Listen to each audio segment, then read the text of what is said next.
Welcome to The Explainer.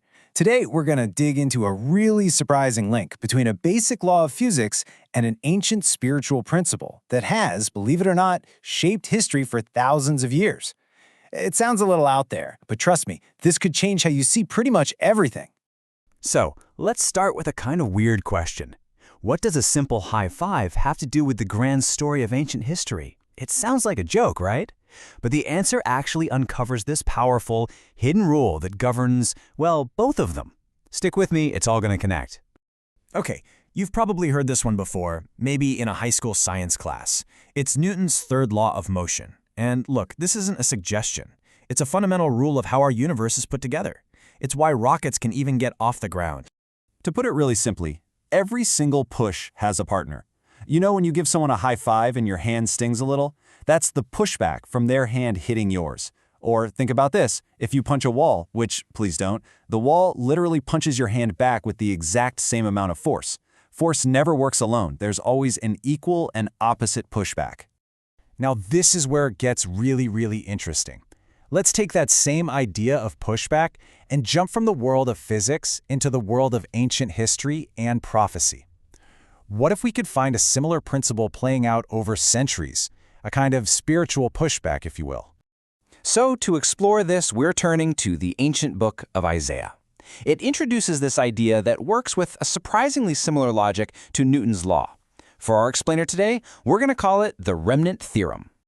The whole idea here is that when a big group of people faces a serious consequence, a pushback for their collective actions, they're never totally wiped off the map. Instead, the group gets smaller, reduced to this essential core, a remnant, and that small group is always preserved to carry some kind of promise or identity into the future. And check out how closely these two ideas mirror each other. It's kind of wild. With Newton, the action is a force, and the reaction is the counterforce. In this theorem, the action is breaking a foundational promise, a covenant, and the reaction is a form of judgment. But here's the absolute key. In physics, what's conserved is energy. In the theorem, what's conserved is the original promise itself. So, here's the bottom line. Newton's law is all about keeping the physical world in a state of balance. The remnant theorem, on the other hand, seems to be about a different kind of balance altogether, a redemptive one. It's a system that makes sure a core promise can survive literally any crisis, guaranteeing it continues on. And this isn't just some abstract theory. The sources show this pattern playing out time and time again throughout history. It's a recurring story of an epic comeback. Our first example takes us way back to the ancient kingdoms of Israel. The story goes that after breaking their foundational promise with God, they faced a devastating pushback. The result? They were conquered and forced into exile. And right here you see the theorem in action. The judgment was incredibly harsh. Entire kingdoms were scattered. It was a huge reduction. But it wasn't a complete wipeout. A small core group, a remnant, survived. And eventually, they returned. They rebuilt their society. And most importantly, they carried that original promise forward. Okay, let's jump forward a few hundred years to the first century. We see the exact same pattern repeat itself, only this time it's less about land and more about an idea, a new message. This just illustrates the principle so perfectly. The vast majority of people at the time rejected this new message. But the promise didn't die out. No, it was carried on by a tiny group, a faithful remnant. This small little core group became the foundation of the entire early church. The line of the covenant got super narrow, but it never, ever broke. So what we're really seeing here is a clear, four-step cycle that just keeps repeating.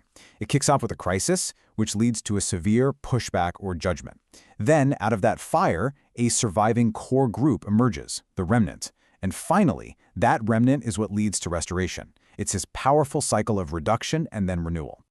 Okay, so why are we talking about an ancient pattern from thousands of years ago? What does this have to do with us, right now? Well, because it points to this really profound idea about where real strength and resilience actually come from, and it might just apply to our own lives.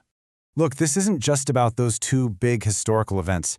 This theme of a faithful few being saved through a crisis, it's all over these texts. You see it with the prophet Elijah, who felt totally alone, like he was the last one left, only to be told that a remnant of 7,000 others had been preserved. And you definitely see it in the incredible story of those early believers who built a global movement against impossible odds. This quote really just nails it. The survival of a big idea, or a promise, or even a personal mission, it doesn't always depend on having a huge crowd on your side. It suggests that history is often shaped not by the majority, but by the committed faithful few. What if the most important things always start small? All right, let's bring it all home. We've looked at a law from physics and a sort of law from history.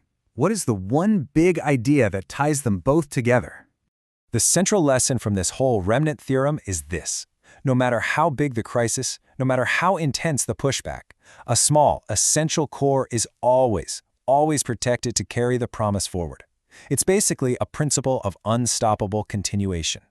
And this core group isn't just saved for the sake of it. It has a job to do. It's the vessel. It's what carries the promise through the centuries, what maintains the identity of the group, and what holds the blueprint for an eventual comeback. It's all about quality, not quantity. So here it is, laid out side by side. In the physical world, force is never actually lost. It just gets transferred from one thing to another. And in the spiritual and historical world we've been talking about, a covenant promise is never lost. It just gets focused, concentrated into a faithful few. One law governs matter and the other, well, it seems to govern redemption. And that kind of leaves us with one last thing to chew on. In a world that feels so full of endings and decline, maybe this ancient idea suggests that the most powerful new beginnings aren't found in the big crowds at all, but in the small, faithful, and resilient few who survive the pushback.